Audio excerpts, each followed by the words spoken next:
time is it?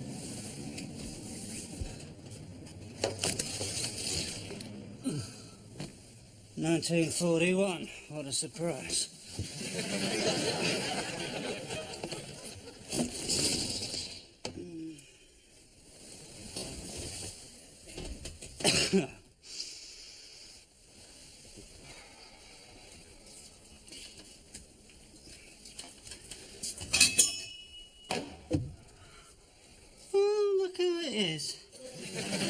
He's the moron who faked his own suicide in 1994 just so he could come and live in the land of air raids and shortages. The thing is, you're the only one who knows they've got another 4 years of this. I hate you. Gary, it's me.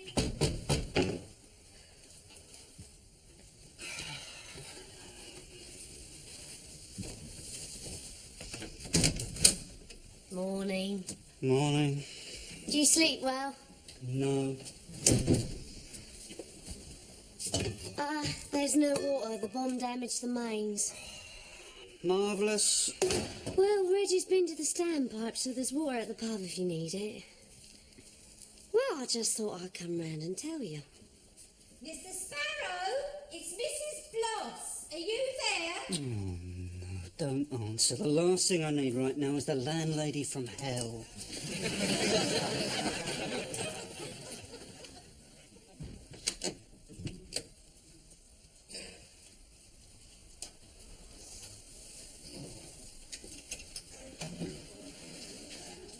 Morning, Mrs. Bloss. I thought you were out. Obviously. I hope you didn't think I was being nosy. It's just that Mr. Bloss thought he smelt gas, and I was worried that you might have been overcome. And passed out into one of my drawers, presumably. You're here very early, Mrs. Bamford? Well, I just came round to tell Gary that there's water at the pub if he needs it. Not that that's anyone else's business. I better be getting back. I'll see you later, Gary. Okay. Well, if there's nothing else, Mrs. Bloss. Shocking business, that vomit in Gibbon's warehouse last night. Yeah. Those poor souls on fire watch really caught it. I hear one of them had his head blown clear off. You're fire watching tonight, aren't you? Well, perhaps not. I'm feeling a bit bronchial. Mr. Bloss is almost consumptive, but it doesn't stop him doing his duty. If your head should be blown off, what should I do with your belongings? Feel free to give my hat away. I really ought to know your next of kin. Would it be Mrs. Bamford? No, it wouldn't. So you're just friends then, are you? That's right. Are you a friend of her husband's as well? Hardly likely, is it, seeing she and I are lovers? What's up? That's what you wanted to hear, isn't it? At it all the time we are. It's sexual aerobics, morning, noon and night. That's it. Go on, off you go. And if I catch you letting yourself into my room again, I'll call the police. Oh, life.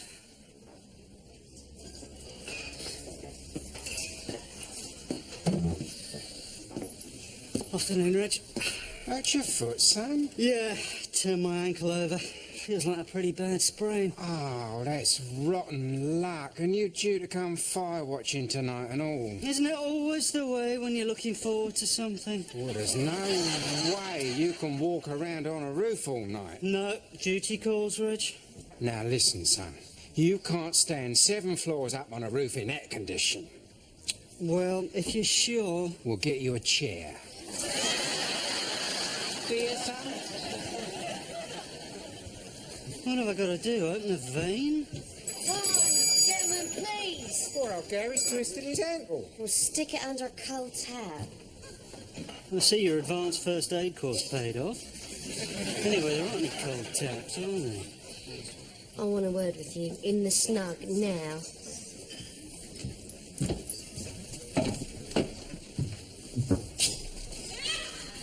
Oh, it comes and goes, you know.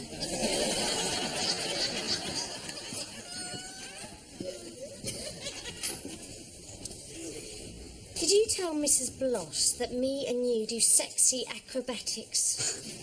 Aerobics, not acrobatics. Blimey, there's not enough room in my flat to swing a cat, let alone a trapeze. But you did say sexy, though. Well, sexual. What are you trying to do to me? I'm a married woman, remember? Well, the old bat got on my nerves. I just told her what she wanted to hear. I don't think you cared what other people thought. There's a difference between them thinking something's going on and you telling them it's true. She went straight out and told the whole queue at the fishmongers. It would have to be the day they had a delivery of haddock. Half the neighbours were there to hear her spreading her poison. Gary, if some old duffer at the brewery gets to hear about it, I could lose my licence. Phoebe, I'm sorry. It's all right. No need to look like that. It's not the end of the world. Chase him out, will you, Reg? I want my dinner. Oh, that sounds like a nice idea. We're only having a cheese sandwich. Not going spare, is there? I had nothing in for breakfast this morning. Oh, I'm sorry. There's hardly enough for me and Reg. How come he gets some? Because he swapped me 2 pork sausages. Gary, if you've got nothing in, why don't you go shopping? No, I can't face the queues. Oh, poor you. What are your plans for today? Well, I thought I'd hang around here for a while, then... Well, hang around here, I suppose. Why haven't you got to go to work? No, I'm on leave. Oh, wow. You're not doing very much with it, are you? Come on, Stan. You've got no home to go to. No, got bombed last night. Remember what His Majesty the King said. The walls of London may be battered, but the spirit of a Londoner will stand resolute. But he ain't kipping in a drafty school hall and doing his business in a bucket. Sure he would if he thought it'd help. Burke. Oi, ladies present. There is no call to be disrespectful to the King. He's a good man who's prepared to do his duty. He stood by his people when that brother of his went off and left us in the lurch. It was a shame that. I liked Edward. I thought he was quite dashing. Edward? Edward the Eighth. I cried the night he made his abdication speech. Do you remember? We had it on in here. Oh, that was a real turning point in history. I should think everyone remembers where they was at that moment. Where was you, Gary? Shopping. 10 o'clock at night? It was a momentous couple of years. Oh, first of all, there was the old King's Jubilee. Do you remember that big street party? Everyone was here. I remember your dad having one over the 8, falling asleep under the table. Now that was that Billy Murdoch proposing toast to their majesties every 5 minutes. I had to make sure Dad stayed well out of his way come the coronation. Oh, the coronation. Now there was a day and a half. Proudest moment of my life when I was picked to be one of the bobbies lining the route to the Abbey. Me and my friend Beryl camped out all night just so we could get our place in the Horse Guards parade. Once the royal party had gone past, I collected a lovely bucket of horse muck. I felt as if my roses grew by appointment that year. Look, can we get off this all our yesterdays bit? Oh, no. I like remembering nice times. Why don't you stop moaning for a change and join in? All right. Remember when Hitler invaded Czechoslovakia? I think I'll see if I can find a scrape and a Piccadilly for this sandwich. You are such a gloomy gas lately. You used to pop in and out of here like a ray of sunshine. Bad news, more rationing, nothing seemed to get you down. Now suddenly the war seems to have got to you worse than the rest of us. What's changed, Gary? Nothing's changed, Phoebe, nothing. That's the trouble.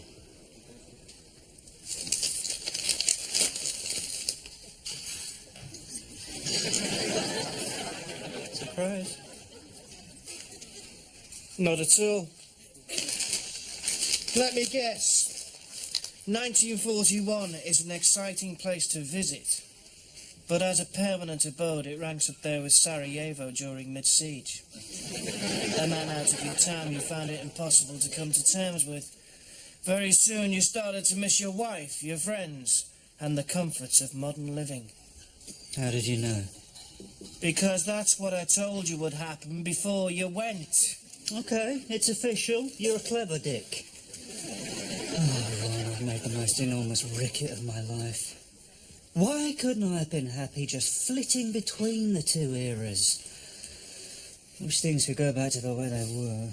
Difficult. As in this particular era, you've committed suicide. Shuffled off the mortal coil. Ran up the curtains to the choir invisible. Ceased to be. In short, you are an ex-Sparrow. She was devastated. At first. What do you mean at first? They've only been dead 5 days. You know that bloke she used to work with, the one you said fancied her? Les? He's been a tower of strength. The creep. Good snooker player, though. He's taken my place on the snooker team as well. They made him captain. How soon they forget. Hold on, there's something you're not telling me, isn't there? You're in the clear, old son. They never found your suicide note. Are you sure? I left it in plain sight on top of my clothes. Well, that explains why nobody went near it then. What did I follow? Well, Gary, you're not exactly the Calvin Klein of Cricklewood, are you? If your life were a film, the end credits would read, Mr. Sparrow's wardrobe as supplied by Sue Ryder shops. You can insult me all you like. I'm alive. I am so lucky. I was prepared to do the honourable thing, you know, commit to one girl, but it's like God saying it's okay to have an affair. So where does Yvonne think I've been? Well, as far as Yvonne's concerned, you're not dead, you've just been an Inverness. Though some people would say there's not a lot of difference. If there weren't lorry drivers present, I would kiss you. Then we both have something to be thankful for. Some more than others. What do you mean? While you were away, I was falsely accused of propositioning another woman. You... Who? Your wife, actually. That job she went for in Macclesfield didn't work out. She was upset you weren't here, so I offered my support. Unfortunately, this was misunderstood by Yvonne as a romantic proposition, which she then relayed to Stella. And what did you say to her? Do not even think about giving me a hard time over this. Yet again, as a result of picking up the pieces that you leave behind, I've been dropped in it. What you will do at the earliest opportunity is explain to Yvonne that it was all a misunderstanding and get me back on side with my wife. I can't. I'm supposed to go fire watching tonight. All right. See what I can do. Here you are, Ron. Oh, food. Can I order something? Double egg chips and beans, double bacon, double sausage. Yeah, another egg, mushrooms, tomatoes, double bubble, 2 rounds of toast and a tea. Large. He's been in Scotland.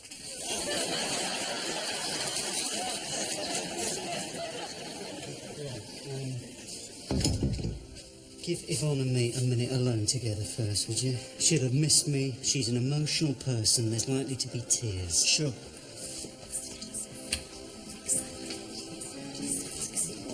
Where the hell have you been?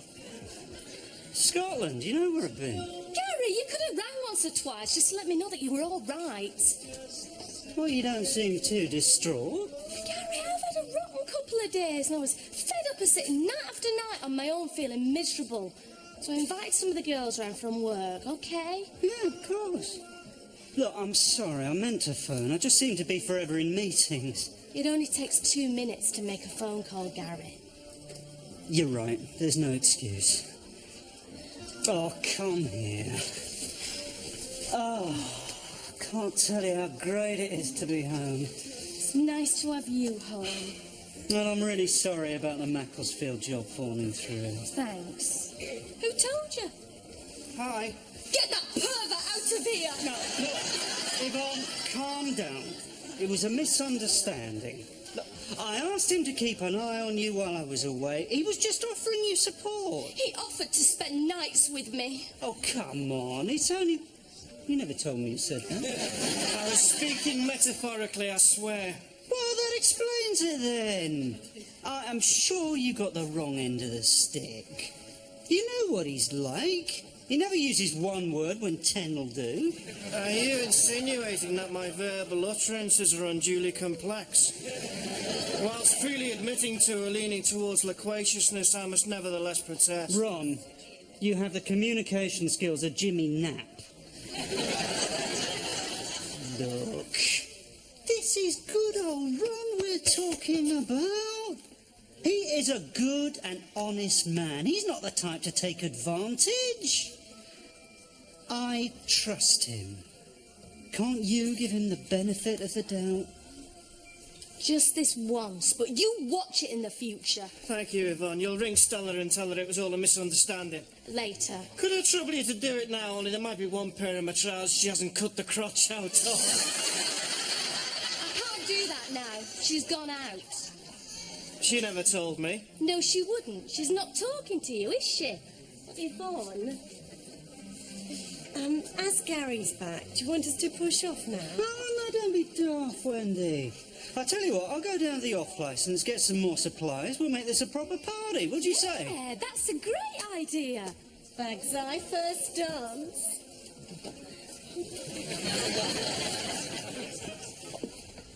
I thought they were under the stairs. No, you stuck all the decent tapes in the top of the wardrobe to make room for all those boring blues albums of yours.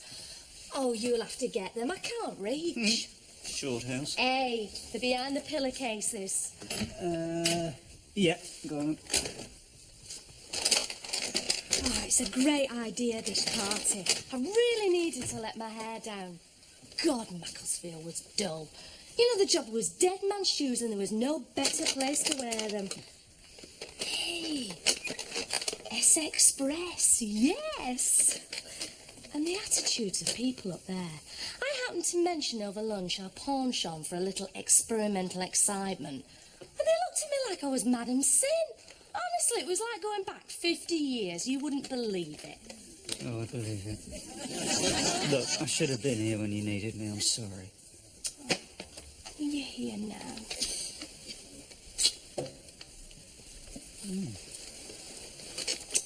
Gary, we've got a house full of guests. Do you remember that party when we did it under a pile of coats? That's by a pile of coats. Come on, then.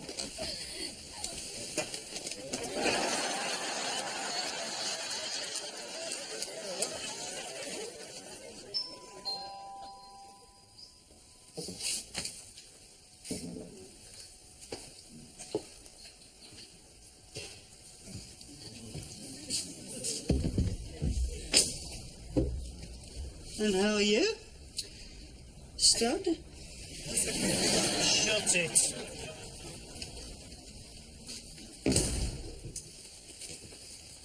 Flowers aren't for me, then? They're for your wife. You really are an idiot. I mean, now you've proved that you're the sex beast she thought you were, there's no way Yvonne will tell Stella the thing between you and her was a misunderstanding. I mean to say, doing it under a pile of coats. Ugh. I've seen dogs in the park show more class. As I remember, the only reason we were caught was that you two were about to dive under there yourselves. That was different. We were about to reenact our youth when we knew no better. Oh, well, best of luck. Where are you going? I'm going to need your help. After all, this is all your fault. Excuse me, I don't remember standing there with a loaded gun forcing you to stick your tongue into Wendy's mouth. No, but it's because of you that I'm at odds with my wife and therefore prone to the advances of other women. She came on to me, you know. It was a complete surprise. Well, to me too. good-looking girl, Wendy. And what's that supposed to mean? A little jealous, are we? Suddenly you're not the only bird bandit on the block anymore. Grow up. There's nothing clever about cheating on your wife. And where are you off to now? Well, to see Phoebe. What's that saying about glass houses, people? It's only because I have been there that I feel obliged to point out the rocky road you're on. Anyway, my situation's completely different. All my indiscretions are in the past. Even my future indiscretions are in the past. Oh, Yvonne, I'm off, love. All right, see you later. Okay. You got a visitor. Where'd you get them? Into grovel? Stella, you should be getting the flowers for. I can't, can I? There's a 50-yard romp-free exclusion zone around her.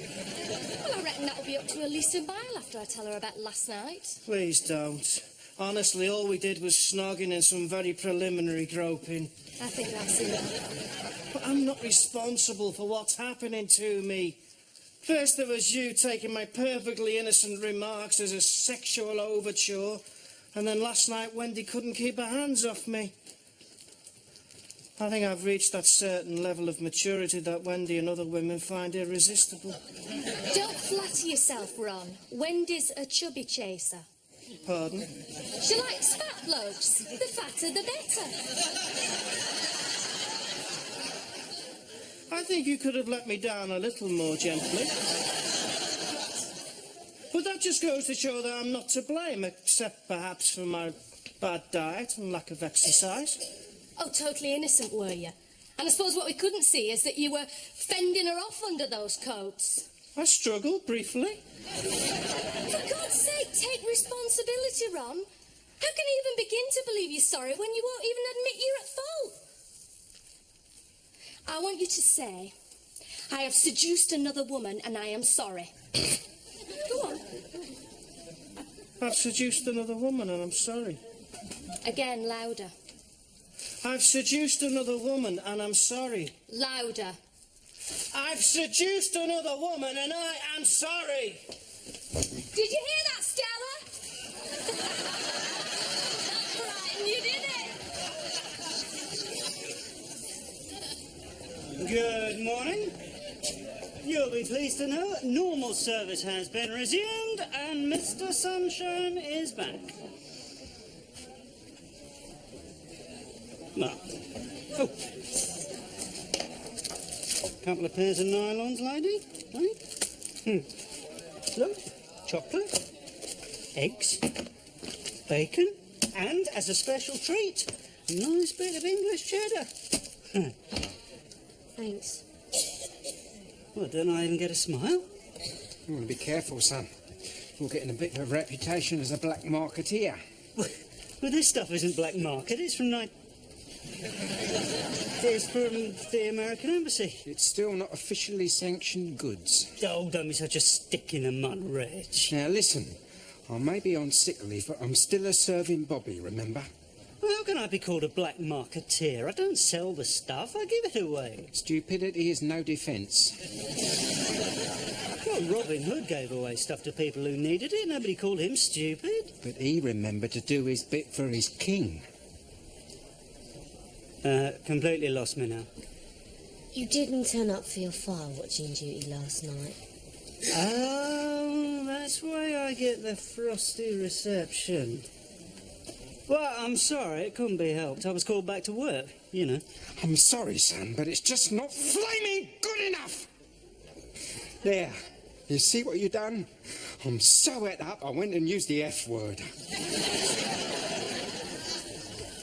You should have let us know if you couldn't make it. You let everyone down. Do you know they had to get old Norman out of a sickbed to cover for you? I didn't think, I'm sorry. It couldn't be helped, honest. Well, some people are saying you didn't turn up because you were frightened. Well, why should they think that? You spent yesterday trying to cry off with a sprained ankle. Gary, you was walking around here with a worse limp than Long John Silver, but that seems to have cleared up all of a sudden. Well, I've had it strapped up. It's still twinges. Oh, see? Well, you don't think I'm a coward, do you? I don't want to think it, Gary. All right, well, I'll prove it to you. I'll go fire watching whenever you like. Tonight? Tonight's fine.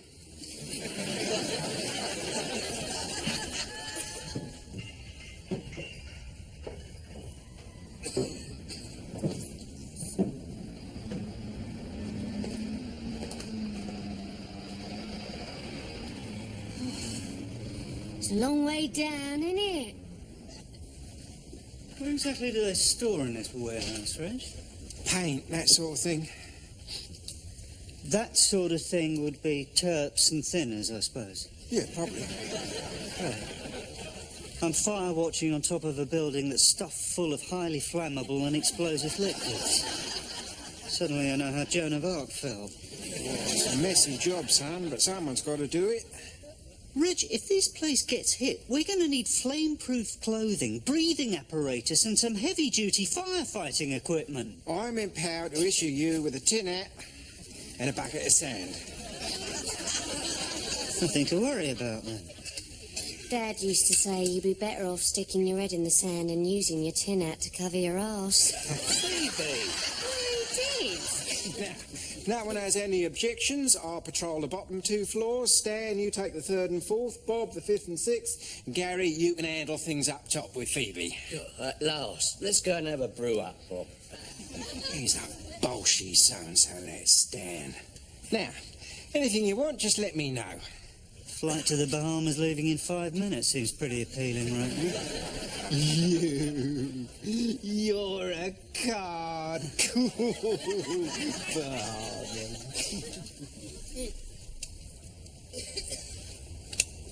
Well, I suppose we just wait now, do we? Ah, picked a nice night for it. Bomber's moon. Do they? What are the plain windows in there? Oh, moonlight. Sorry, Cup of tea. please. It is peaceful up here. When I was little, I used to lay in bed, looking out of the window, staring up at the stars for hours. Do you find yourself thinking about times before the war? Yeah, well, they were peaceful, settled. It's only natural. I keep remembering the Sunday dinners we used to have round at my Aunt Dot's. All the family sat round a big wooden table. That'll never happen now, now Dad's dead. And Dot's Henry bought it at Dunkirk. Dot wouldn't be here either if it wasn't for that table. She was sheltering under it when the house next door got it and the ceiling fell on her. She didn't have a mark on her when the rescue men got her out. Wasn't an MFI table then? Sorry, bad joke. I hope to God I don't have to live through any more wars after this one. No, you won't. Not big ones, anyway.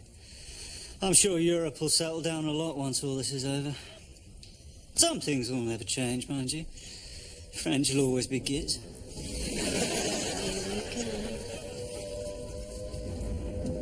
Sounds like it's coming from over there. Yeah, they're probably following the line of the river. You're right. Always am when I'm with you. What are all those flashes? Well, they're the incendiaries. There's hundreds of them. They're all over the street. They can't do any harm down there, they just burn themselves out. Gary, look, over there. What, quick, get the sand on it.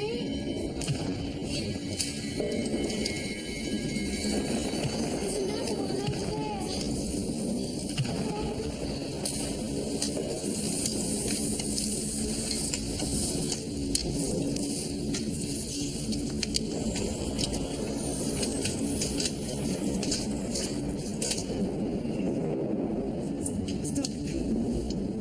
Phoebe, I've done it! Yes, yes, yes! Oh, this is better than sex! Here comes the engine. I think it's getting a bit airy, Gary. I think we should go down. Yeah, all right. right, you go down. I'll make sure there are no more incendiaries here. Well, you can't. It's too dangerous. No, I'll be fine. Go on. I am not leaving you. If you stay, I stay.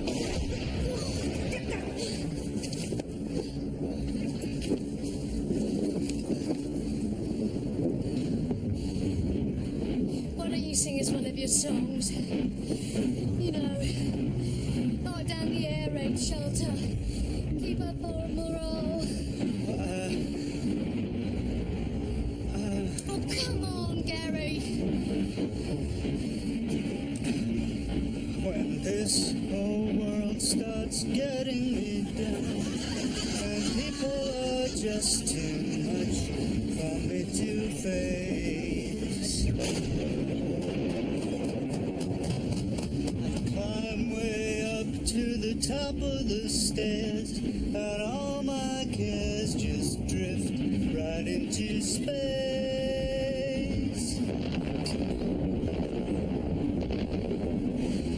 On the roof, it's peaceful as can be.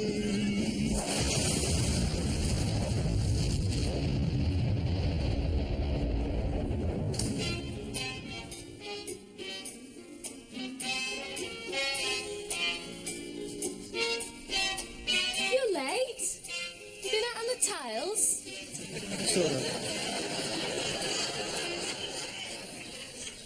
Are you okay? You look all pale and shaky. Yeah, I just got a touch of flu, you know. I'll take an aspirin. Well, you'll be pleased to know Harmony has returned to Ron's house. I took pity on him and squared things with Stella. Good. You see, no porker stands a chance once Wendy targets them. Did you know she has 275 hours of sumo wrestling on tape? It's better than the adult channel as far as she's concerned. Gary, you don't look at all well. Why don't you come to bed? Not yet. You go up, I'll be there in a minute. Okay. But don't be long, yeah? No.